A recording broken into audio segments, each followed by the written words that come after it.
मेरे YouTube channel पर आप सभी लोगों का स्वागत है। मैं रंजन सर फ्रॉम जहानाबाद सृजन कला से।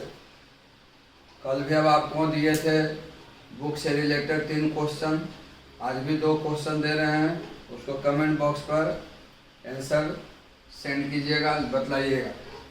इंडियन सिविलाइजेशन इज भारतीय सभ्यता godless, based on belief in god, है ना, based on materialism, none of this. भारतीय सभ्यता है जो गॉडलेस है, नास्तिक है, based on belief in god, ईश्वर में विश्वास रखने पर आधारित है, बेस्ड ऑन मेटेरियलिज्म, है ना, वस्तुओं पर आधारित है, नन ऑफ दिस, इनमें से कोई नहीं। दूसरा, महात्मा गांधी रोट डिफरेंट, महात्मा गांधी विभिन्न प्रकार के आर्टिकल्स, लेख लिखे, निबंध लिखे for young India, the Hindu, the Times of India, none of this, इनमें से कोई नहीं। ये दोनों को आपको कमेंट बॉक्स पर आंसर बतलाना है, इसको नोट कर।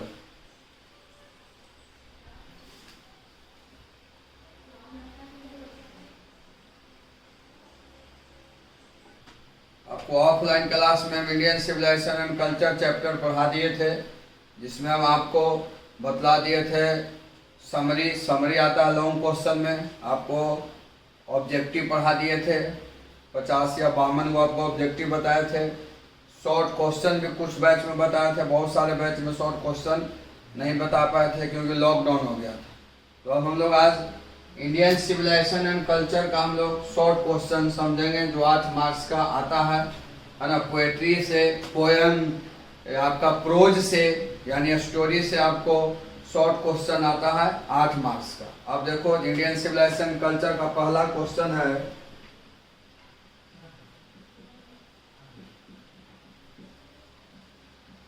What do you know about Mahatma Gandhi? About महात्मा गांधी। आप महात्मा गांधी के बारे में क्या जानते हैं? पहला हमारा शॉर्ट क्वेश्चन है इंडियन सिविलाइजेशन एंड कल्चर का कि what do you know about Mahatma Gandhi? Mahatma Gandhi के बारे में आप क्या जानते हैं? अब देखो यहाँ answer, Mahatma Gandhi was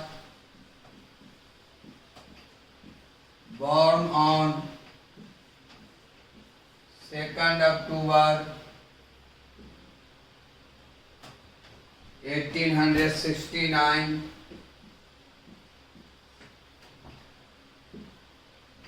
he was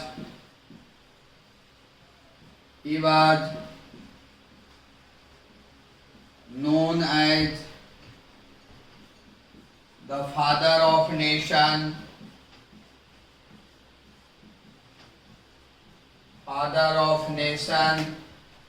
he was also known as Bapu.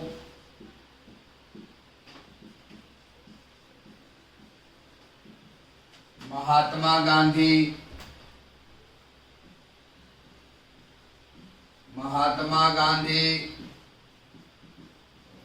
believed in non-violence.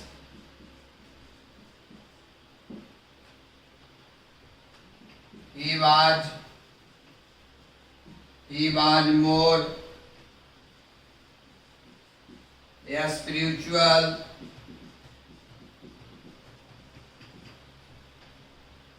He was a more spiritual than a spiritual leader, than politician.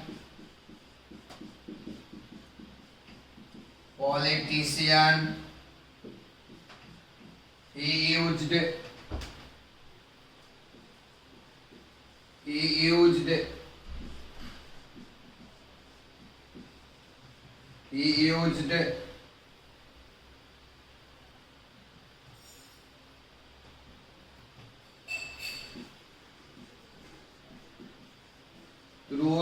and non-violence. He used truth and non-violence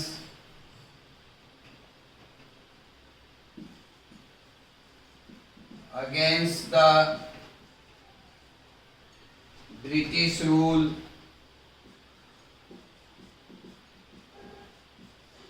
British rule in India. इसको note करो, समझाते हैं।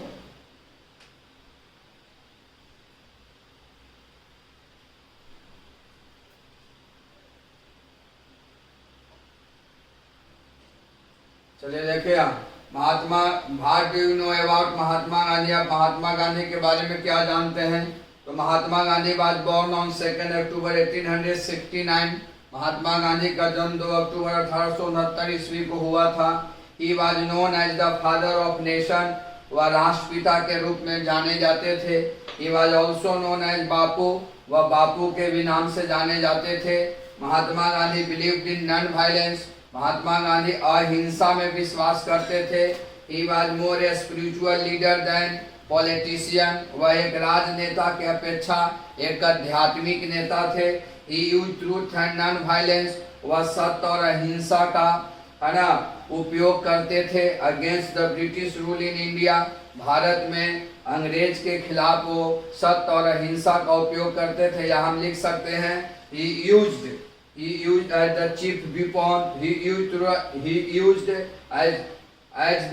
as chief weapon truth and non-violence against the British rule in India। ऐसे भी लिख सकते हैं कि वह मुख्य हथियार के रूप में सत्य और अहिंसा का उपयोग भारत अंग्रेज हुकूमत के खिलाफ भारत में इसका उपयोग करते थे। ऐसे भी लिख सकते हैं, ये भी सही है। बता, what do you know about Mahatma Gandhi? Mahatma Gandhi के बारे में आप क्या जानते हैं? तो Mahatma Gandhi was born on 2 अक्टूबर 1869। महात्मा गांधी का जन्म 1869 ईस्वी को हुआ था। He was known as the father of nation. वह राष्ट्रपिता के रूप में भी जाने जाते थे। He was also known as Bapu. वह बापू के नाम से भी जाने जाते थे। Mahatma Gandhi believed in non violence. Mahatma Gandhi अहिंसा में विश्वास करते थे।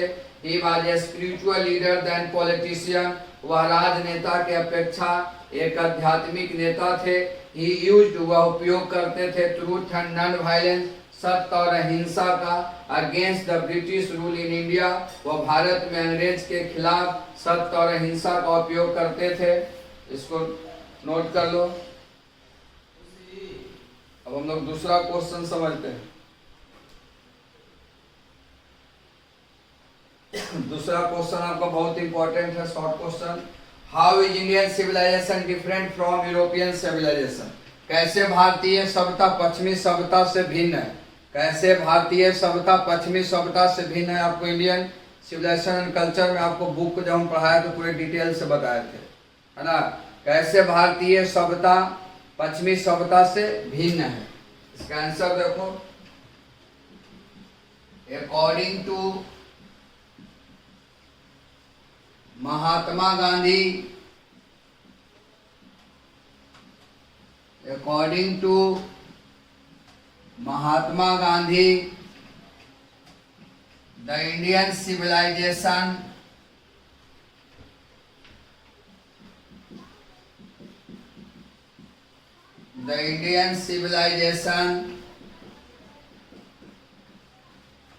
differs from यूरोपियन सिविलाइजेशन या वेस्टर्न सिविलाइजेशन भी कह सकते हैं। European civilization, the Indian civilization, the Indian civilization is based on belief in God,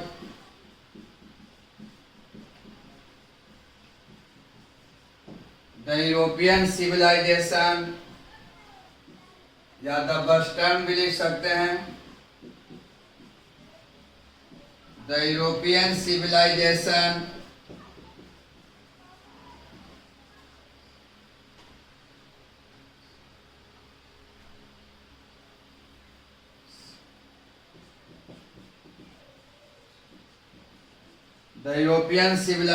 is the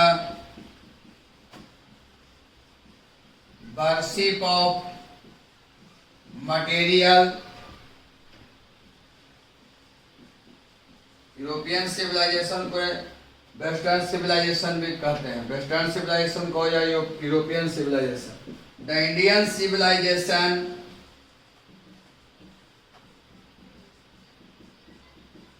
भारतीय सभ्यता teaches us morality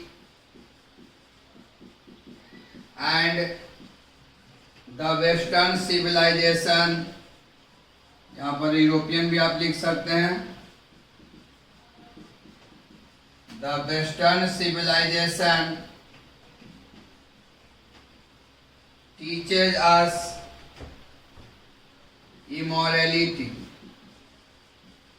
सब बताए थे आपको बुक में, पूरी डिटेल में इसका हम पढ़ाए थे। चलो अब देखो यहाँ क्वेश्चन समझ जाइए। How is Indian civilization different from European civilization? कैसे भारतीय सभ्यता पश्चिमी सभ्यता से अलग है, भिन्न है? तो अकॉर्डिंग टू महात्मा गांधी के अनुसार द इंडियन सिविलाइजेशन डिफर्स, भारतीय सभ्यता भिन्न है फ्रॉम यूरोपियन सिविलाइजेशन, पश्चिमी सभ्यता से। The Indian civilization is based on belief in God, भारतीय सभ्यता आधारित है ईश्वर में विश्वास करने पर। द यूरोपियन सिविलाइजेशन और पश्चिमी सभ्यता is the worship of material, वस्तुओं की पूजा है। हम आपको पढ़ाए थे कि पश्चिमी सभ्यता कुछ नहीं है, इसमें सिर्फ वस्तुओं की पूजा होती है। लोग सिर्फ वस्तु के पीछे, भौतिक सुख के पीछे दीवाना है। द इंडियन सिविलाइजेशन, भारतीय सभ्यता टीचेज अस मॉरलिटी, भारतीय सभ्यता हम लोगों को नैतिकता सिखाता है। जो हमारे पूर्वज, जो हमारे बाप दादा ने जो रीति रिवाज बनाया, संस्कार बनाया, कल्चर बनाया, हम लोग को हमारी जो सभ्यता, जो हमारा क्या सिखाता हम लोगों को? नैतिकता, कि समाज में अच्छा काम करना चाहिए, जीवन में अच्छा काम करना चाहिए, नई सोच के साथ जीवन में आगे बढ़ना चाहिए। पूरे डिटेल से इस कहानी को हम बताए थे। एंड द वेस्टर्न सिविलाइजेशन, और पश्चिमी सभ्यता टीचेज अस इमोरलिटी, और भारतीय पश्चिमी सभ्यता हम लोगों को अनैतिकता सिखाता। समाज में जितना भी बुरे काम है, आज हम लोग विभिन्न प्रकार की इच्छा रखते हैं, इच्छा को पालन करते हैं और उसको पूर्ति करने के लिए हम लोग अनैतिक काम करते हैं समाज में। ये सभी का उपज कौन है? पश्चिमी सभ्यता। इसलिए फिर से देख लो, अकॉर्डिंग टू महात्मा गांधी के अनुसार द इंडियन सिविलाइजेशन भारतीय सभ्यता डिफर्स, भिन्न है, अलग है, फ्रॉम यूरोपियन सिविलाइजेशन, पश्चिमी सभ्यता से। The Indian civilization is based on belief in God, भारतीय सभ्यता है जो आधारित है ईश्वर में विश्वास करने पर। द यूरोपियन सिविलाइजेशन और पश्चिमी सभ्यता is the worship of material, वस्तुओं की पूजा है। The Indian civilization teaches us morality, भारतीय सभ्यता हम लोगों को नैतिकता सिखाता है। एंड द वेस्टर्न सिविलाइजेशन, और पश्चिमी सभ्यता टीचेज अस इमोरलिटी, पश्चिमी सभ्यता हम लोगों को अनैतिकता सिखाता है। अकॉर्डिंग टू महात्मा गांधी के अनुसार द इंडियन सिविलाइजेशन, भारतीय सभ्यता डिफर्स, भिन्न है, अलग है, फ्रॉम यूरोपियन सिविलाइजेशन, पश्चिमी सभ्यता से। The Indian civilization is based on belief in God, भारतीय सभ्यता आधारित है ईश्वर में विश्वास करने पर। The European civilization is the worship of material, और पश्चिमी सभ्यता है जो वस्तुओं की पूजा है। The Indian civilization teaches us morality, भारतीय सभ्यता हम लोगों को नैतिकता सिखाता है। एंड द वेस्टर्न सिविलाइजेशन, और पश्चिमी सभ्यता टीचेज अस इमोरलिटी, हम लोगों को अनैतिकता सिखाता है। इसको नोट करो।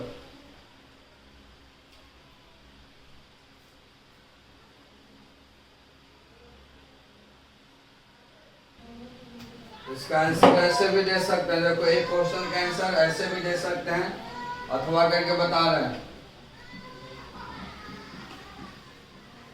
अकॉर्डिंग टू महात्मा गांधी के अनुसार, दूसरा क्वेश्चन कैसे भी आप आंसर दे सकते हैं। The Indian civilisation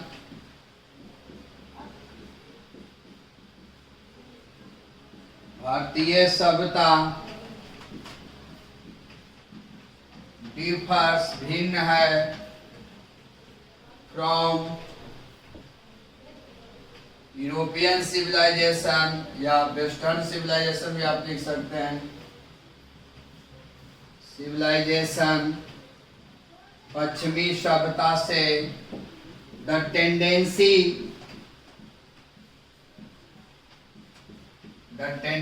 of Indian civilisation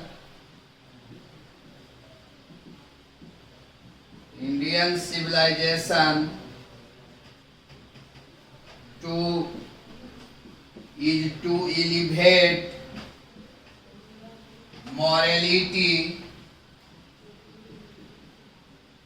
and the Western civilization is to propagate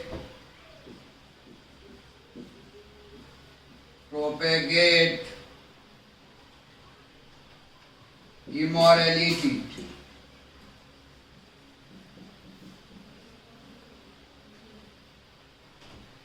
अब समझिए, इसका आंसर आप ऐसे भी दे सकते हैं।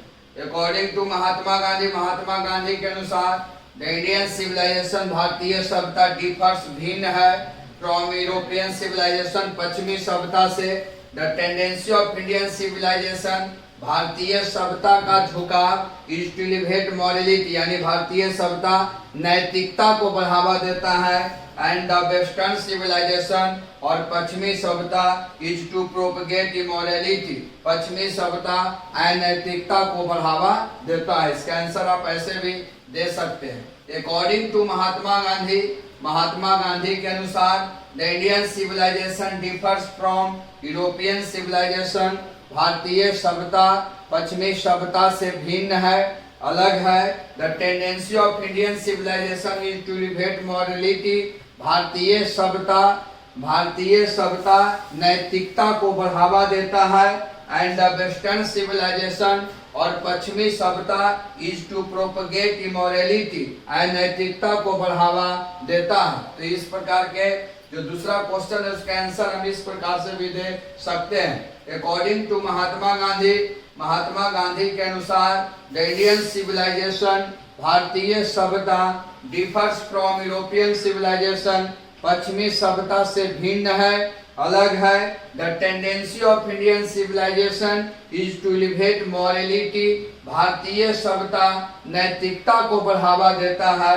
एंड द वेस्टर्न सिविलाइजेशन, और पश्चिमी सभ्यता इज टू प्रोपगेट इमोरलिटी, अनैतिकता को बढ़ावा देता है। इसको नोट करो।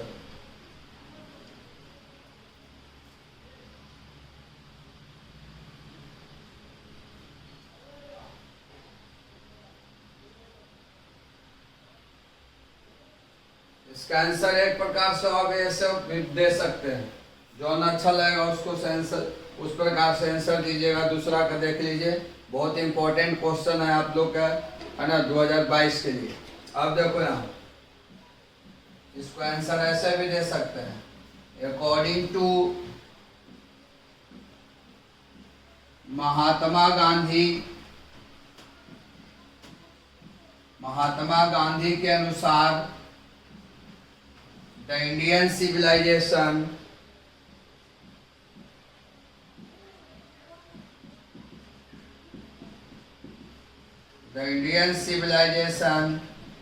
भारतीय सभ्यता डिफर्स भिन्न है फ्रॉम यूरोपियन सिविलाइजेशन पश्चिमी सभ्यता से, या वेस्टर्न सिविलाइजेशन भी यहाँ पर लिख सकते हैं। The Indian civilisation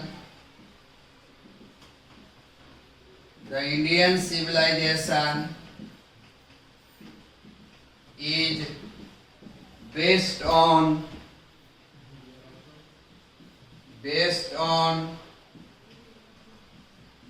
morality and spirituality,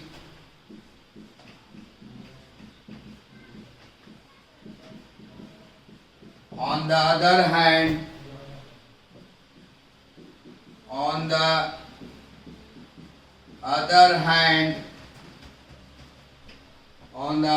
मतलब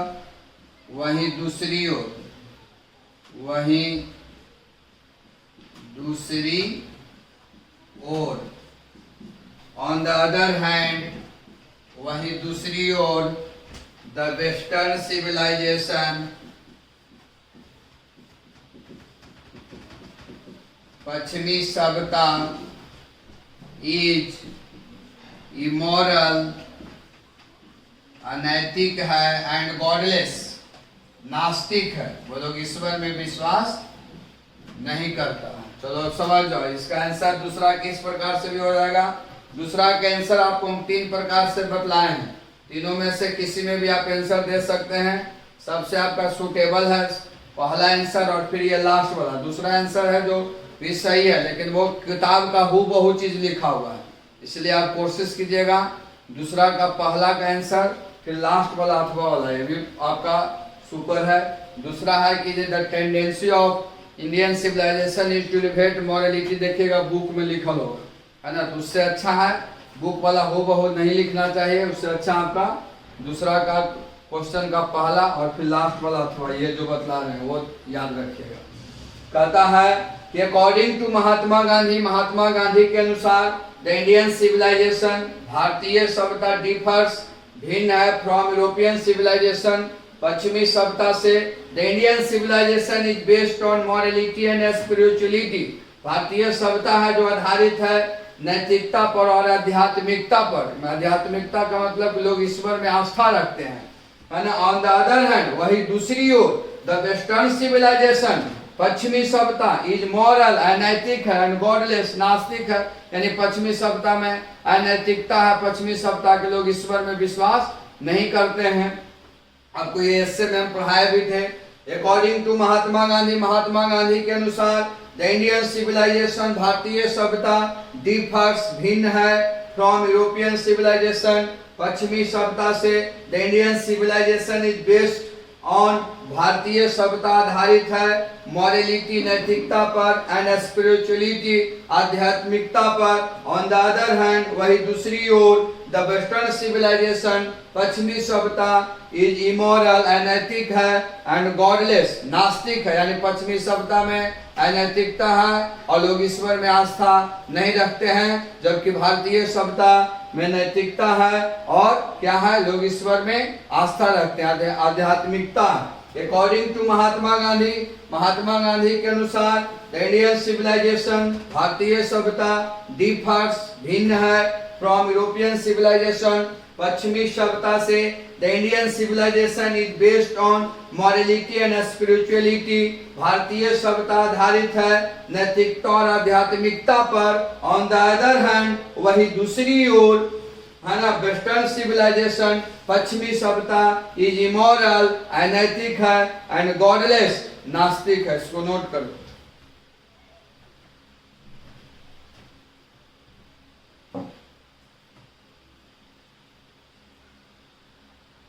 तीसरा क्वेश्चन देखिए, इसको भी समझिएगा।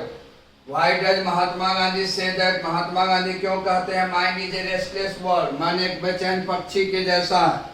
What makes the mind restless, और वो क्या ऐसी चीज है जिससे हमारा मन है जो बेचैन रहता है, वो कौन सी ऐसी चीज है, वो क्या चीज है जिससे हमारा मन बेचैन रहता है। तो हम आपको ऐसे में बताए थे कि महात्मा गांधी कहते थे कि मन है जो इंसान है जो क्या करता है, विभिन्न प्रकार की इच्छा पालन करता है ना, अपने दिमाग में, मस्तिष्क में, और इच्छा को पूर्ति करने के लिए वो क्या करता है, अनैतिक काम करता है ना, इच्छा को पूर्ति करने के लिए वो हद से आगे गुजर जाता है। इसलिए महात्मा गांधी कहते हैं कि जो हमारी जो इच्छाएं हैं वही है जो हमारे दिमाग को रेस्टलेस बनाता है, बेचैन बनाता है। इसका आंसर देखिए,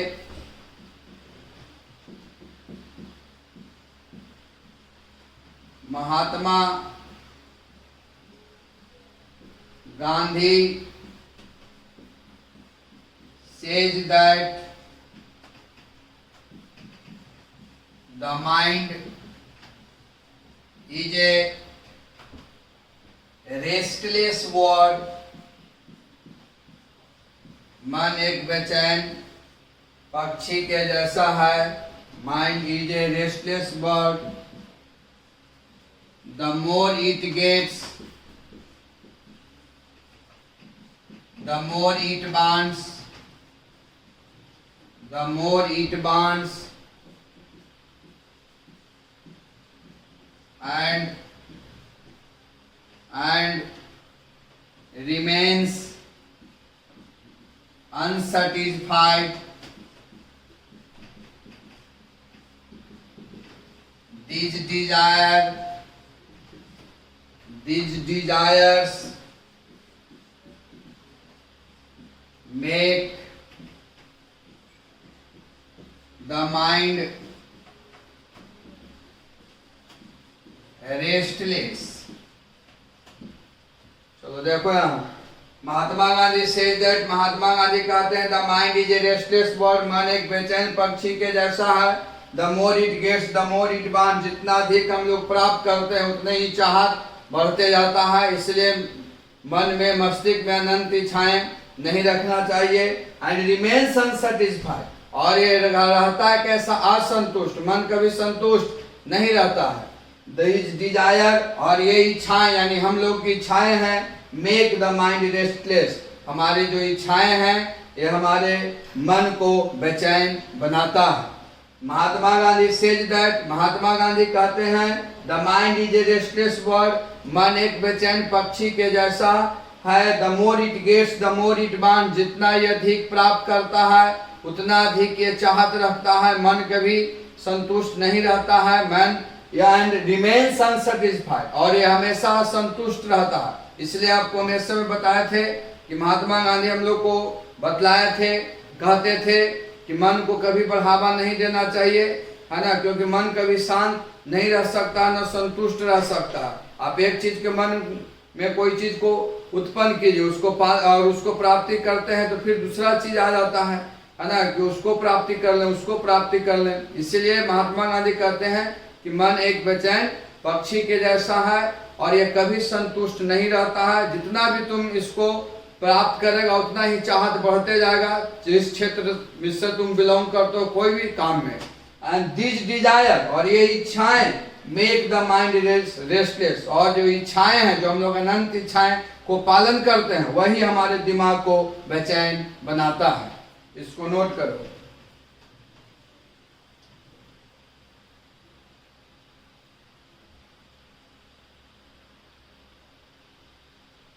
इसका आंसर ऐसे भी आप दे सकते हैं, अथवा करके देखो। महात्मा गांधी सेज दैट, महात्मा गांधी कहते हैं आवर डिजायर्स आर अनलिमिटेड, हमारे इच्छाएं अनियंत्रित होते हैं, यानी हम लोग अनंत इच्छा पाल लेते हैं। द मोर वी गेट, हम लोग आवश्यकता से अधिक उसको प्राप्त भी करते हैं। द मोर वी वांट, और अधिक चाहत भी रखते हैं, हम लोग अब इसको प्राप्त भी करते हैं तो पर भी हम लोग अपने इच्छा को पूर्ति नहीं कर पाते हैं। द मोर वी वांट, उतना ही हम लोग चाहत रखते हैं।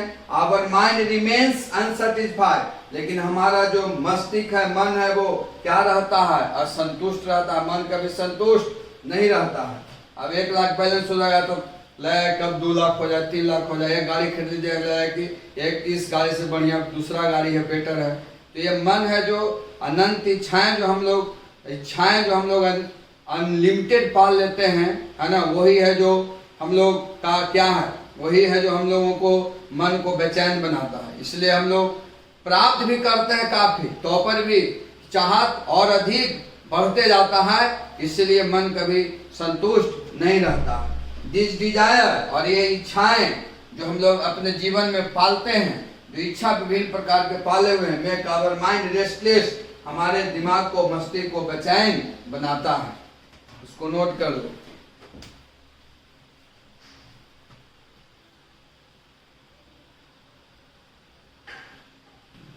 बाकी कल और शॉर्ट क्वेश्चन हम लोग सीखेंगे इसमें।